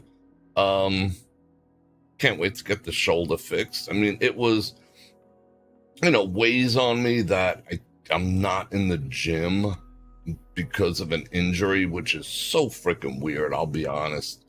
I mean, I protected myself from shoulder injuries my entire life. I never bench pressed. I did everything other than bench press, even though I had a chest on me at one time. Still kind of do, but you know, not like that. And I just protected them. And one stupid, silly mistake, you know, and you know, took me out of the game. I always said, you know, I'm gonna work out until I'm dead. You know, because I couldn't honestly imagine life without working out. If we're going to be transparent and be among friends here, I couldn't even imagine life without working out because it was so part of me, you know, it was so part of my identity, you know, to, you know, walk in a room and whatnot. It was just so part of me, you know. I'm not going to say I did not like the attention, but I didn't do it for the attention. But I didn't realize how deeply ingrained that was until I couldn't do it anymore. And it still kind of gets under my skin a little bit, but now I keep healthy and I'm happy to do that. You know, I consider myself healthy. I kind of watch what I eat, my vices. Probably if you're going to ask me what is my most unhealthy habit, some would say, you know, that, but I would say sleeping. I just don't sleep enough. Like a long sleep for me is 6 hours. Average sleep is 5. 7 would be like, oh, I'm on vacation. Yeah, I just got a ton of shit to do in my life. However, last night I was at Smith's and I bought one of them tubes of ground turkey. Wow, did that have tryptophan in it. I made a couple of hamburgers out of, like, you know, decent sized hamburgers and whatnot. I made some rice in the rice cooker, made some hamburgers, made some loose, you know, put it in with that, and you know, and I had, you know, I just ate the burgers by themselves with some stuffs and whatnot, some leftover hot sauce from Yardbirds. Holy shit, is that stuff good. It is extraordinarily good to the point I want to go back there and ask him to buy some. But dude hooked me up with a couple, and I literally did this morning. I drank a little. That's how good it is. That put me to sleep. I mean, that had so much tryptophan in that. I haven't eaten turkey burgers in a long time. That had so much tryptophan. I went out like a light last night, and I remember having 2 dreams. I don't recall what they were, and I never dream because I don't really get into that deep REM. So if you'd ask me what my worst health habits are outside some obvious things, I'd say not sleeping enough and not drinking enough water. I just don't like having a piss every 10 minutes. But yeah. Yeah, it's freaking hard to sleep, and it's just, I always got stuff to do. I just always, you know, there's always something to do, you know? Trying to sleep in, I wish I could sleep in. When's the next day I could sleep in? I slept in a couple of days ago. Till 9:30. You know, it was just one of those things. You know, and I got up in the middle of the night, I was thirsty. I drank some liquid IV. I went and saw a man about a horse, and like by the time I did those things, and I ate some cherries. You know, I had a bowl of cherries, and I ate them over the garbage pail. You know, the pit. You know, and then it became a sport. you know. And then the next thing you know, I'm like up already. I'm like, well, what am I gonna do now? Go back to sleep for an hour, you know? So yeah, it's sleeping is a thing. My longest dice roll ever was at the Hilton, which is now Westgate.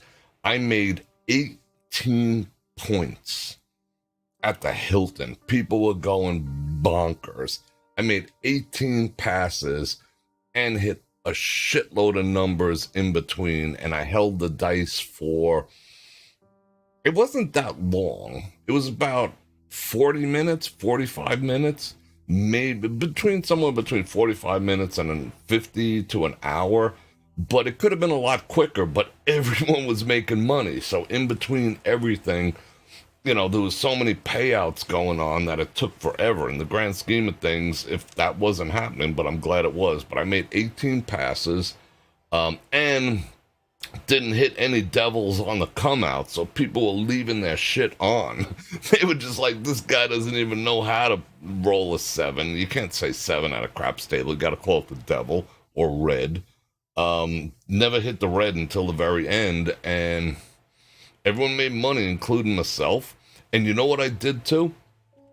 I wouldn't move my feet, and I didn't move where my hand was for like close to an hour, because you know how like craps players, I don't know about you guys, but when you're playing craps, you get extraordinarily superstitious. Like if the cocktail waitress is heading towards you, you're just like, get away. You don't want to do anything different when you're on a roll. So I had one hand here, I had this foot forward, this one behind, everything. I just didn't move. All I did was like a machine. Set dice, throw. And I even placed it back. I had a drink, or like this was the only thing that was moving because I didn't want to do anything to disturb 18 passes with full odds, 4s, 10s, you name it. Combats. Oh my God, it was nutty. That was the best roll I ever had. Stacking dice the same as each other. Yeah, I do the forward V with the 3s. My buddy does the 12-12s. But yeah. There was a point where me and my buddies chipped in one of the offices that I had. We chipped in and went to Gambler's Superstore and bought a craps table. And we used to practice for hours throwing dice. And that became really popular here in town, dice setting and whatnot. And then the casinos, they figured out, they see it. Now when they see someone set dice, they're like, look at this guy.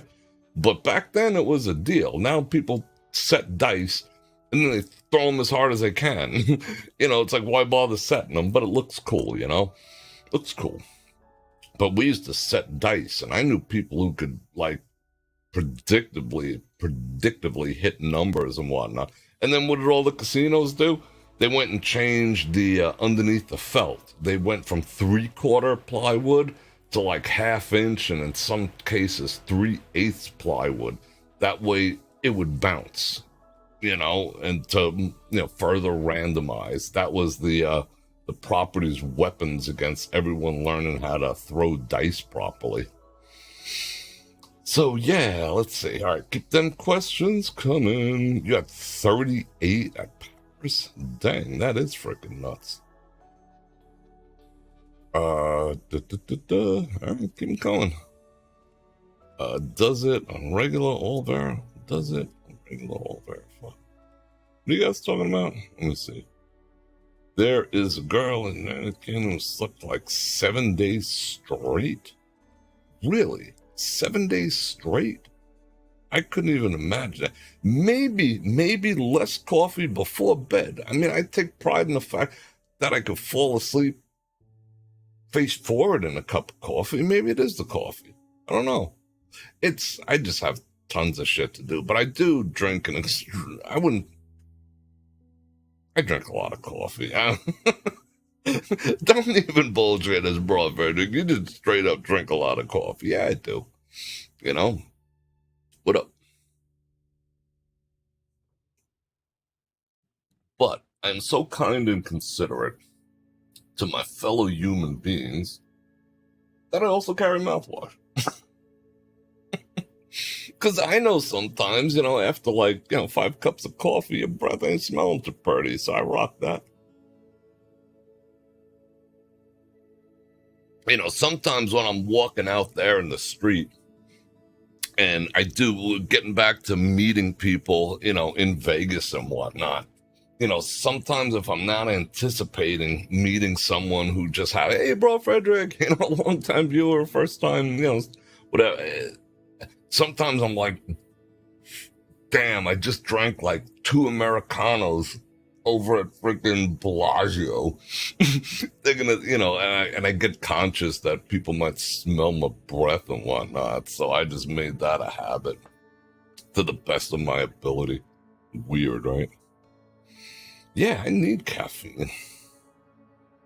You're on the Pepsis? I'm not, I just never got into, I never got into drink. I mean, we couldn't afford it when I was a kid. That would be a luxury, but I never got into the soda. But I know people who are like hardcore, like, like smokers, like they have to have it and whatnot. I don't know. They say there's nothing in there. And I'm always like, is it the sugar, the carbonation? What are you experiencing right now?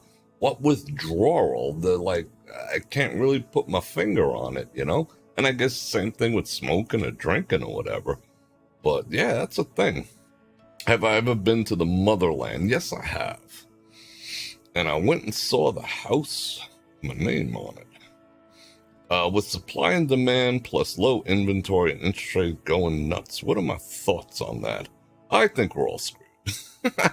Okay. You want to know, I'll give you a segmented thought, and thank you for that, Bananaramas.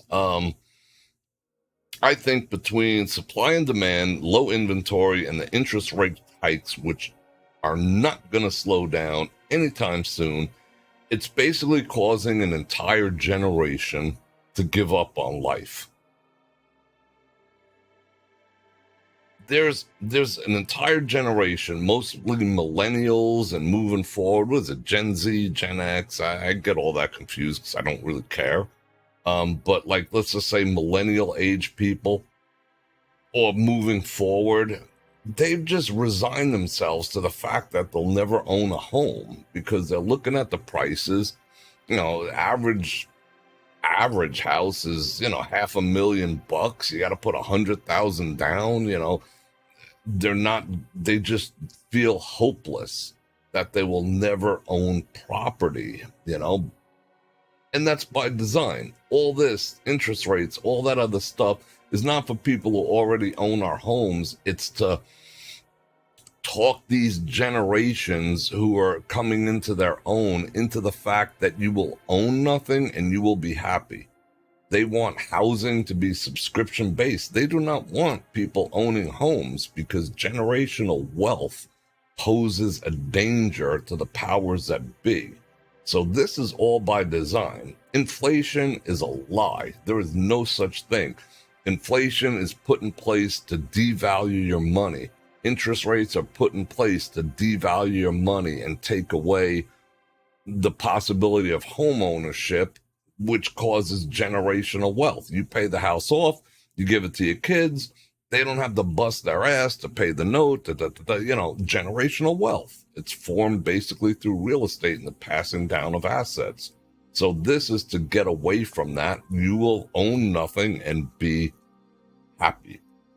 And that's sad because the byproduct of that is, I think, getting into people's mental health.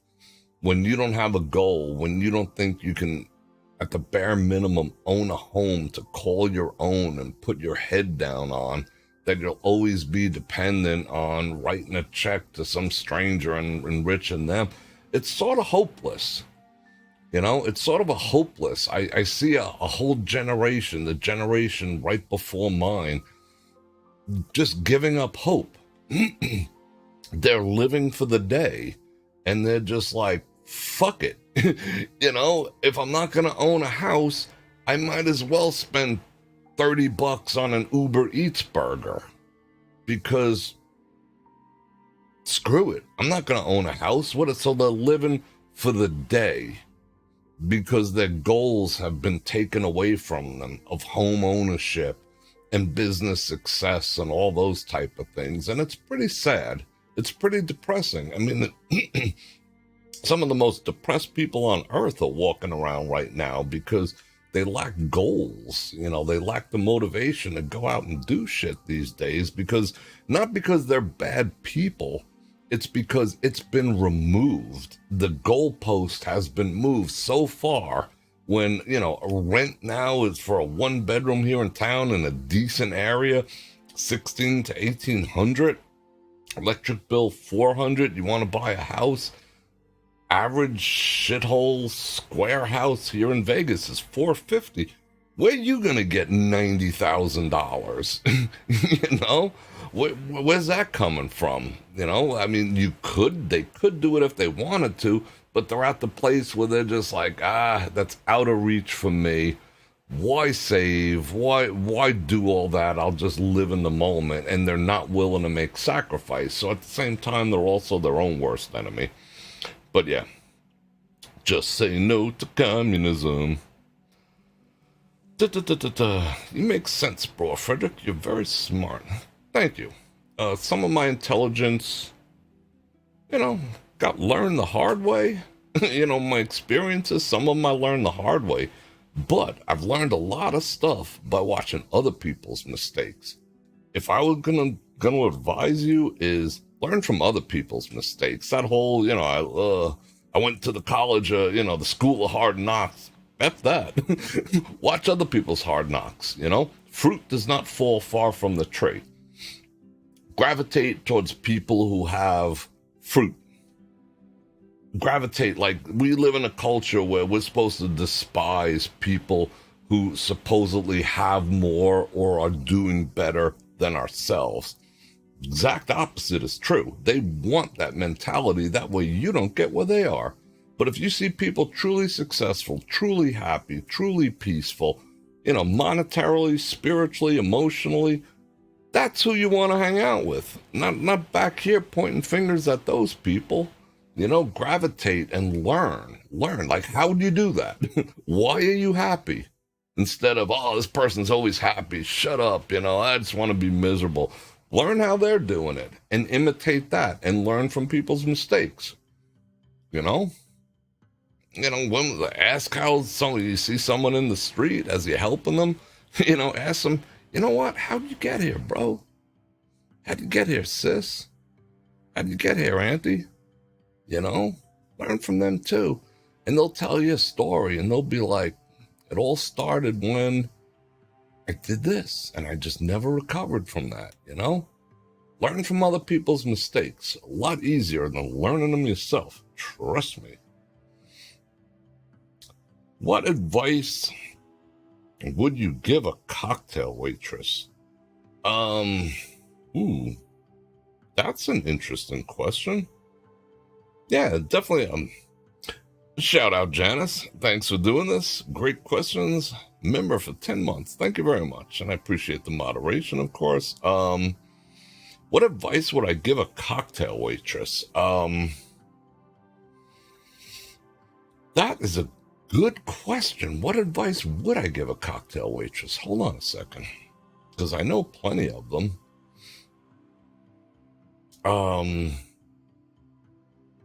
That's a tough one. That's a tough life. Especially if they're okay. My number one advice would be, if you're a cocktail waitress, leave that hustle at the job. Don't bring it home.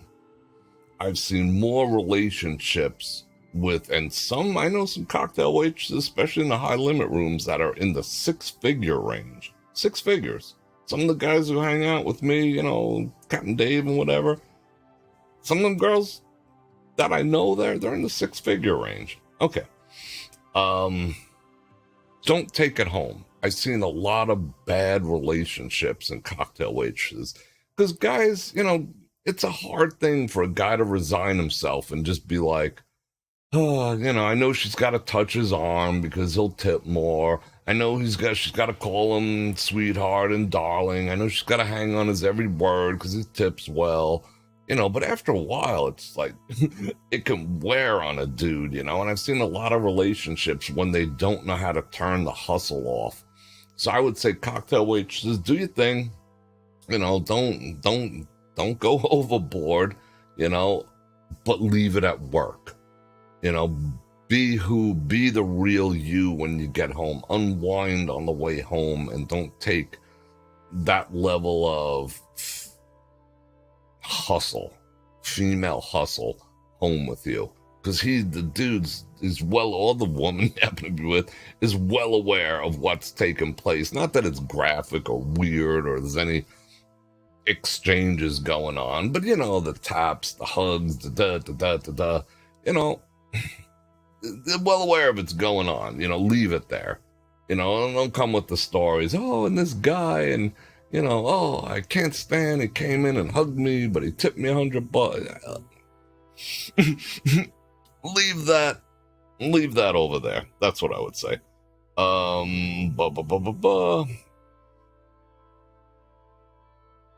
Yeah, I'd love Bror to do a New York walk around. I might have to be doing some traveling. Not soon, but there might be some traveling coming up in my future. And that excites me too, because I would like to live stream. Like, I had fun when we live streamed, when I went to the convention the last time I did that, I think was in San Francisco or San Jose. I thought that was fun. I was fixing to go live stream that night, but I forgot that they just rolled up the city streets. It was just like a ghost town. There was nothing to see. I mean, the street lights were barely on. It was very odd. But if I do get to travel, and part of what I might do is actually going to New York City.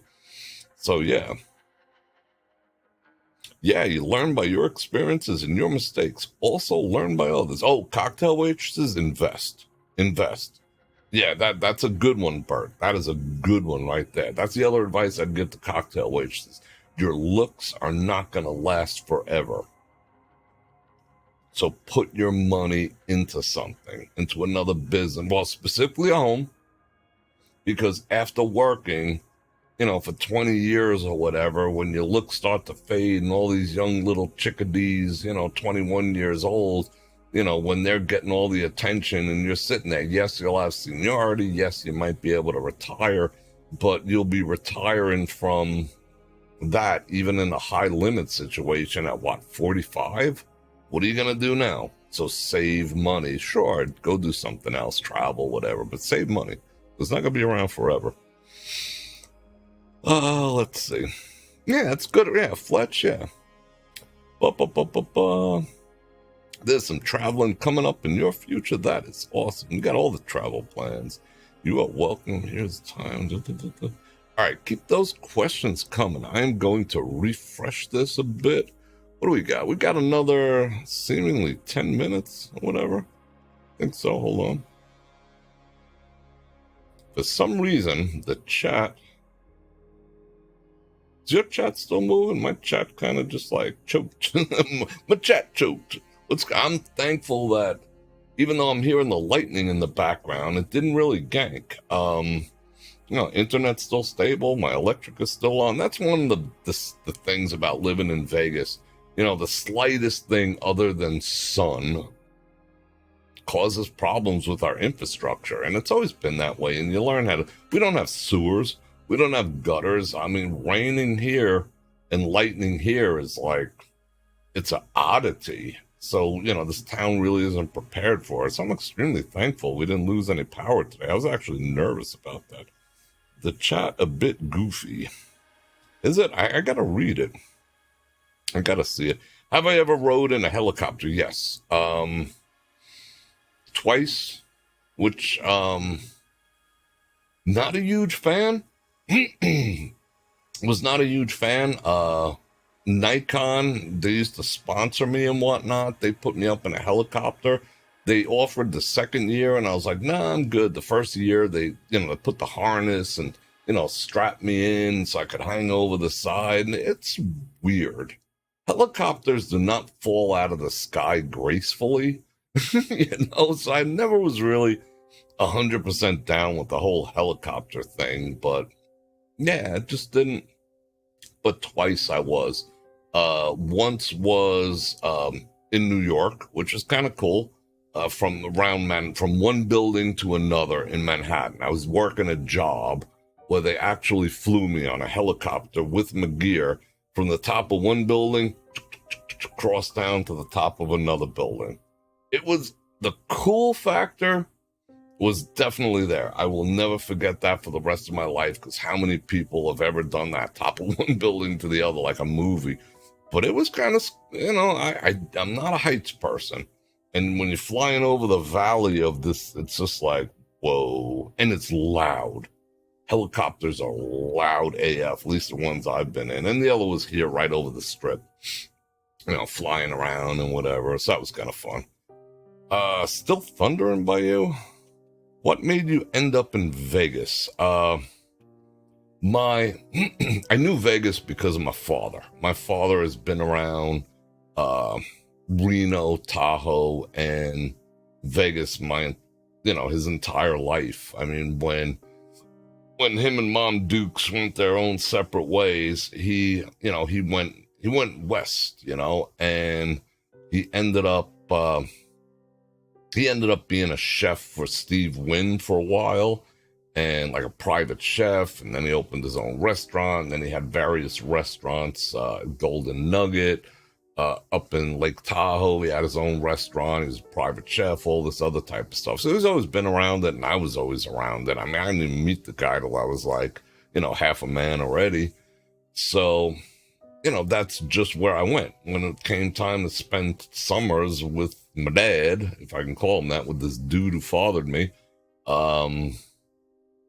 it would always be in one of these towns. That's how I know Lake Tahoe, because I spent many summers in Lake Tahoe and 1 or 2 winters, and then Reno, and then Las Vegas, and I just liked the excitement of it and whatever, but I always found it relatively, and I will say relatively easy to make money here, because this town operates on a level of mediocrity that if you lived here would astonish you. I mean, you think there's mediocrity taking place in your hometown? This town thrives on mediocrity.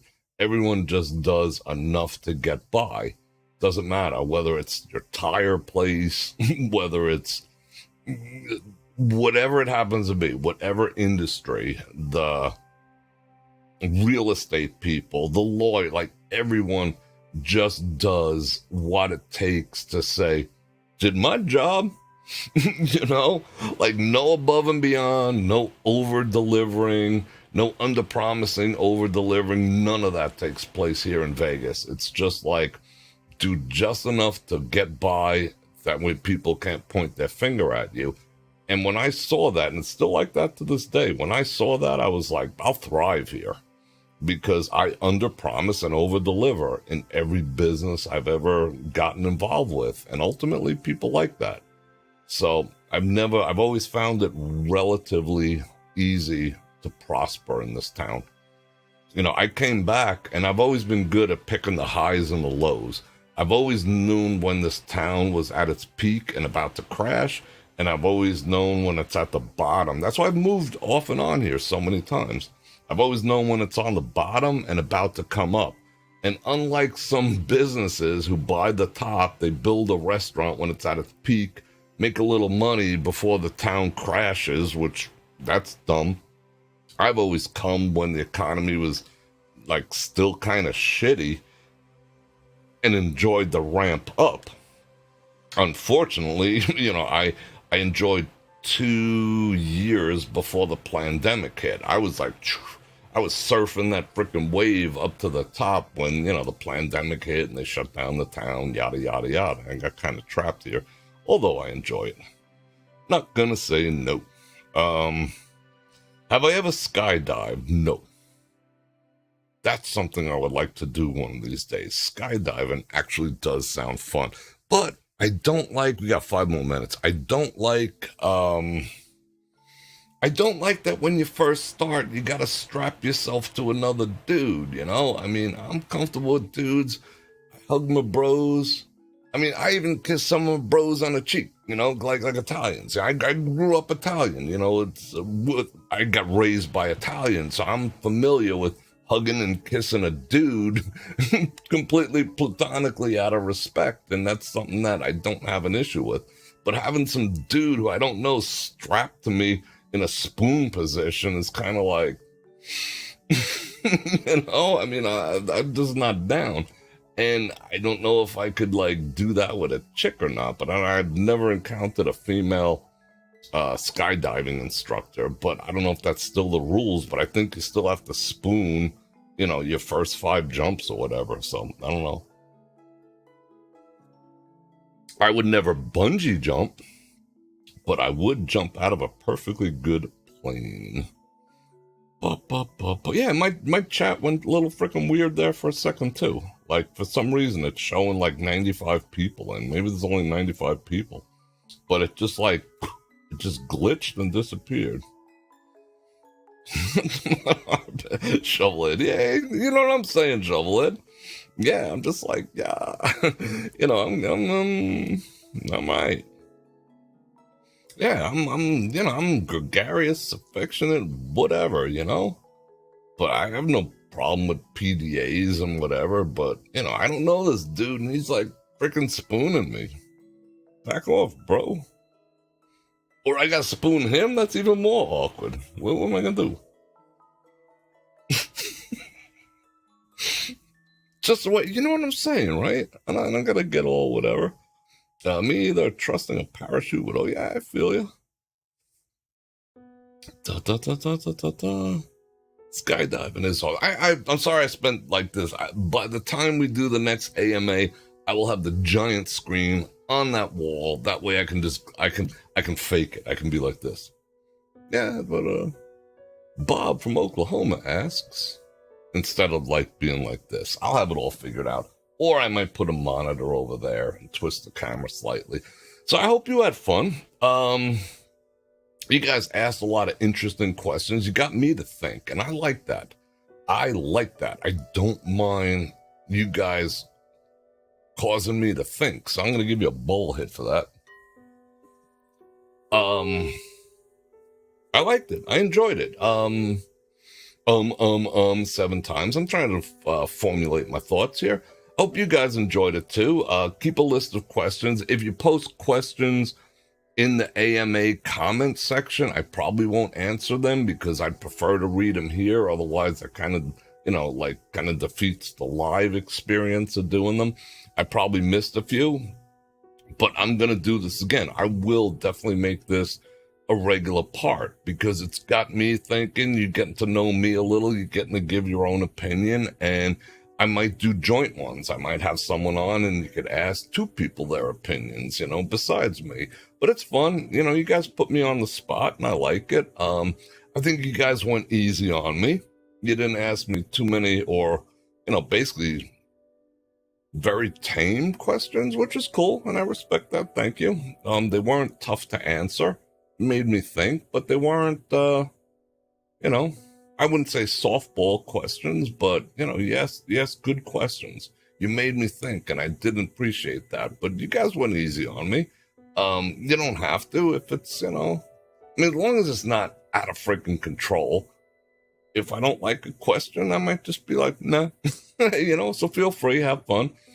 And I enjoyed it. I cannot wait.